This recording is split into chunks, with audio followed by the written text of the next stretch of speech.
सर्वे करायचे ते मशीन आहे ते सुद्धा महाग असते.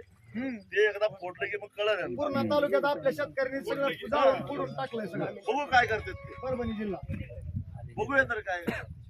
अगदी तुम्हाला सांगतो पोलीस ज्यादा शानपणा करायला लाट्याला पोलिसांना सुद्धा 2 तडाखा द्या, बघू काय होतंय ते. काय होणार 353 होईल, 5-6 दिवस तरी होत नाही. असं केल्याशिवाय हे सरकार मागा. मी हरकत नाही मरू सुद्धा मी तुम्हाला सांगतो एकदा असंच आम्हाला 2000 मला वाटते 7 किंवा 8 साल होतं.